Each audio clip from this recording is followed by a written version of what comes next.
बिस्मिल्लाहिर्रहमानिर्रहीम। लाखों करोड़ दुरूद सलाम हो नबी मुकर्रम सल्लल्लाहु अलैहि वसल्लम की ज़ात गिरामी पर। आज जिस स्टोरी को या जिस लेसन को मैं डिस्कस करने जा रहा हूँ, वो लेसन बड़ा ही यूनिक सा है, बड़ा ही पॉजिटिविज़म पे बिलीव करता है। उस लेसन के अंदर हम लोगों ने आम तौर पे ये देखा है कि बहुत सारे लोग ये शिकायत करते हुए नज़र आते हैं। इंडस्ट्रियलिस्ट हैं, बिजनेसमैन हैं, स्टूडेंट्स हैं, बहुत सारे लोग एक शिकायत नॉर्मली करते हुए नज़र आते हैं। वो शिकायत ये है कि हमारी मेहनत ज़ाया चल जाती है। बहुत सारे लोग बहुत मेहनत करते हैं, जैसे स्टूडेंट एग्ज़ाम के लिए बहुत मेहनत करते हैं, इंडस्ट्रियलिस्ट इंडस्ट्री को चलाने के लिए बहुत मेहनत करते हैं, बिजनेसमैन बिजनेस को चलाने के लिए बहुत ज़्यादा मेहनत करते हैं। इस तरह से बहुत सारी चीज़ों की एक्टिविटी हम अपने इर्द गिर्द माशरे में नज़र आती है। लेकिन हम लोग ये देखते हैं कि उस चीज़ का फ्रूट हमें नहीं मिल पाता जितनी मेहनत या जितनी तगोदो हम नॉर्मली कर रहे होते हैं। उसकी मेन स्ट्रीम वजह यह है कि या तो हम उस चीज़ पे फोकस नहीं कर पाते, या उस चीज़ का रिजल्ट हमें अल्लाह ताला की तरफ से कुछ अरसे बाद मिलना होता है। एक अहम इंस्पायरिंग स्टोरी मैं आपके सामने डिस्कस करता हूँ। उस इंस्पायरिंग स्टोरी में बहुत ही लर्निंग एंड पॉजिटिविटी को डिस्कस किया गया है। बुखारा के शहर में एक लड़का, उसको शौक़ पड़ गया, आम छोटा सा लड़का 11-12 साल का, उसको शौक़ पड़ गया अलजब्रा सीखने का। अलजब्रिक वो इक्वेशंस को सीखना चाहता था। उस ज़माने में नया नया ट्रेंड अलजब्रे का शुरू हुआ था। इसने अलजब्रा की ठान ली कि मैंने अलजब्रा सीखना है। किसी ने उसे कहा कि अलजब्रा अगर सीखना है तो फ़लाँ सब्ज़ी फ़रोश है, फ़लाँ बंदे के पास जाओ तो तुम अलजब्रा की वो टेक्निक तुम्हें मेजर सिखा देगा, बेसिक टेक्निक को सिखा देगा। वो फ़लाँ सब्ज़ी वाले के पास चला गया और उससे अलजब्रिक की यूँ समझ लें कि एक तरह की ट्यूशन लेनी शुरू कर दी, एक तरह का उससे पढ़ना शुरू कर दिया। उस सब्ज़ी वाले को जितना बेसिक आता था उसने अलजब्रे के बारे में उसको बता दिया कि इस तरह से क्वेश्चंस बनती हैं, इस तरह से सारा कुछ डेवलप होता है। लेकिन ज़ाहिर बात है सब्ज़ी वाले को एक ख़ास हद तक आता था, लेकिन वो मज़ीद लड़का पढ़ना चाहता था कि मैं मज़ीद इससे बेहतर नॉलेज हासिल करूँ। तो उसने सब्ज़ी वाले से डिस्कस किया कि जितना आपको आता था उतना तो आपने मुझे बता दिया, लेकिन मैं अगर इससे मज़ीद हासिल करना चाहूँ, अपने इल्म को मज़ीद एक्सपेंड करना चाहूँ तो कैसे एक्सपेंड करूँ। उसने कुछ देर सोचने के बाद कहा कि देखो, इस जो बुखारा है, इस इलाके में एक हाकिम है, एक बादशाह रहता है, उसके पास एक कुतुबखाना है। आपको ये बता दूं कि पहले ज़माने में जो कुतुबखाना होता था वो ऐसे नहीं था होता जैसे हमारे यहाँ पे आम लाइब्रेरियाँ होती हैं कि हर एक के लिए दस्तयाब है, कि आम बुक्स है हर एक के लिए दस्तयाब है। पहले ज़माने में हैंड रिटन बुक्स होती थी, हाथ से लिखी जाती किताबें थी, और वो बहुत कीमती मानी जाती थी। और सम टाइम पूरी दुनिया में एक किताब होती थी किसी एक टॉपिक के ऊपर, सम टाइम बहुत ही कीमती जगहों पे पड़ी होती थी किताब। कहा कि फ़लाँ हाकिम है इस इलाके का, उसके पास तुम जाओ और वो अपने कुतुबखाने तक अगर तुम्हें रसाई दे दे तो उसके कुतुबखाने में बहुत सारी अलजब्रिक की बुक्स हैं, अलजब्रा के बारे में बहुत बड़ा नॉलेज है। उसने कहा लेकिन एक प्रॉब्लम है कि उस हाकिम का एक प्रॉब्लम है, वो मसला ये है कि वो आम तौर पे अपने कुतुबखाने तक किसी को आने नहीं देता। लेकिन उसने सब्ज़ी फ़रोश वाले ने उसको कहा कि अगर तुम उसके कुतुबखाने तक पहुंचना चाहते हो तो मैंने ये सुन रखा है कि उस हाकिम, उस बादशाह को एक आंत की बीमारी है, बड़ी आंत की बीमारी है, जो कि उसकी ज़िंदगी और मौत के दरमियान उसको खड़ा रखी हुई है।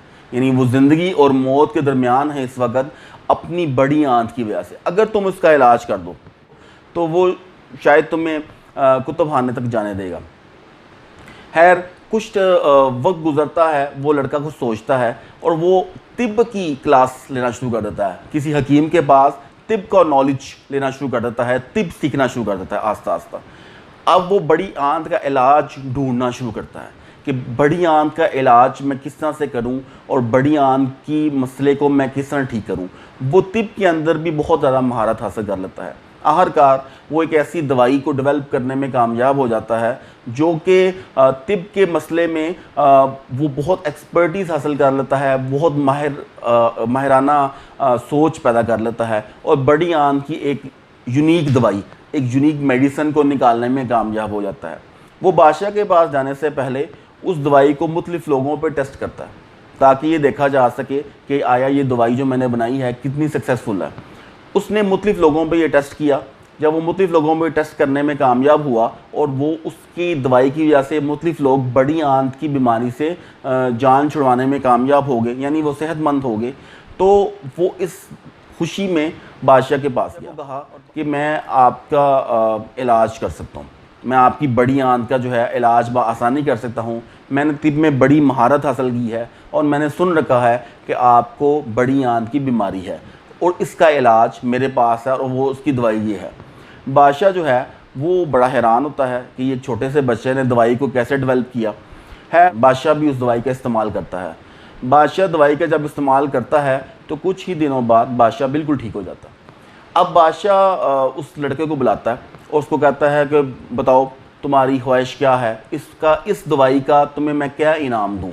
तुमने मुझे ज़िंदगी दोबारा दी है, मौत से निकाला है, मेरे बीमारी का इलाज किया है, तो मैं तुम्हें क्या जो है वो इसके बारे में इनाम दूँ।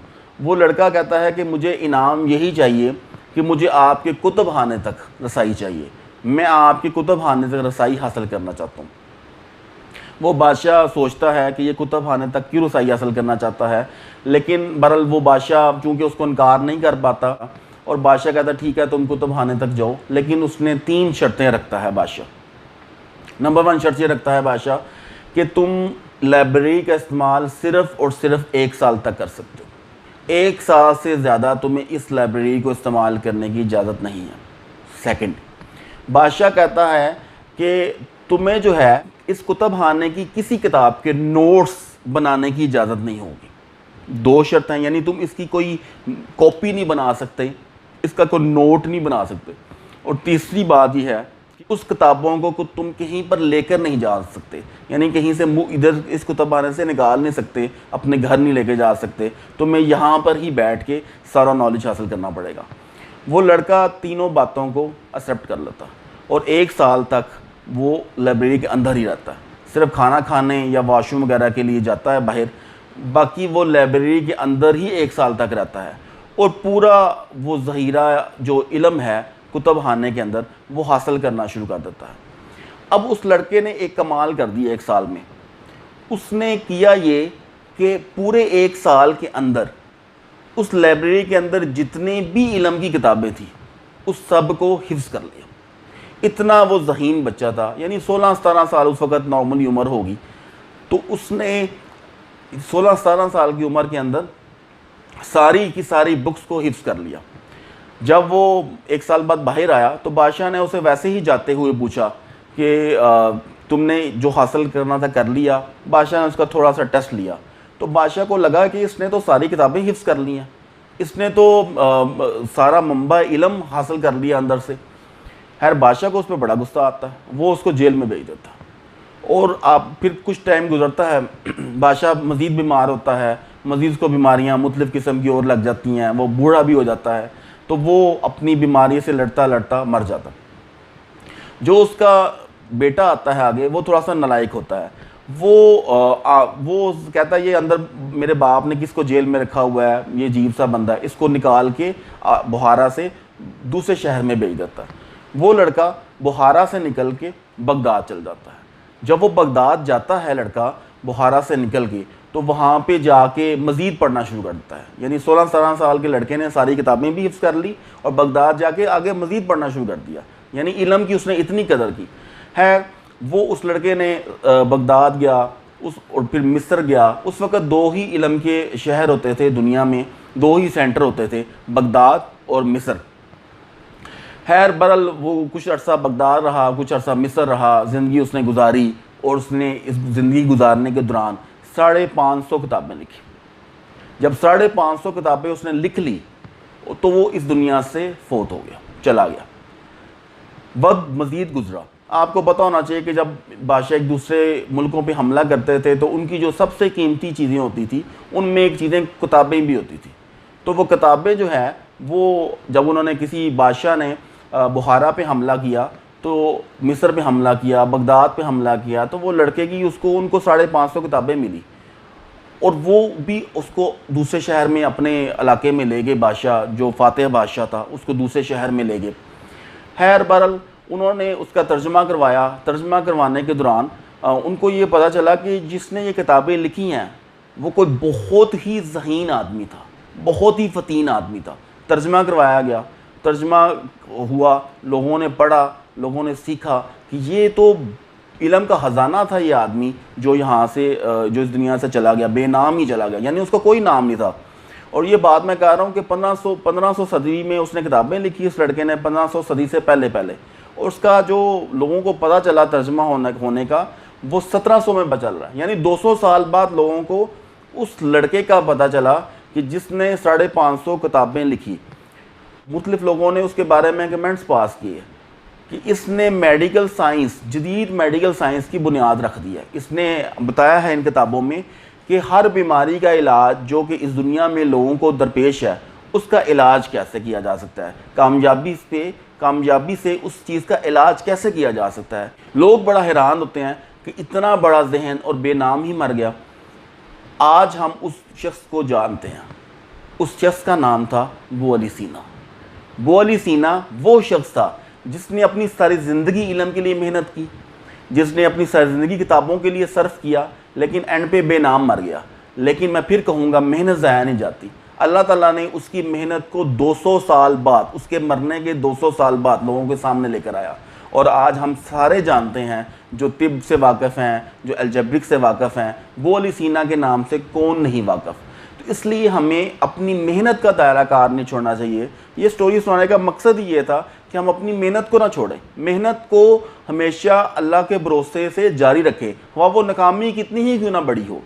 मैं इस स्टोरी को इस अच्छे लेसन से वाइंड अप करूँगा कि हम अपनी मेहनत को कभी ना छोड़ें और अपनी अंत तक मेहनत को अपनी आखिरी सांस तक जारी रखें।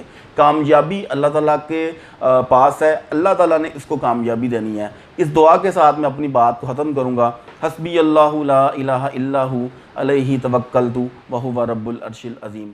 अस्सलामु अलैकुम।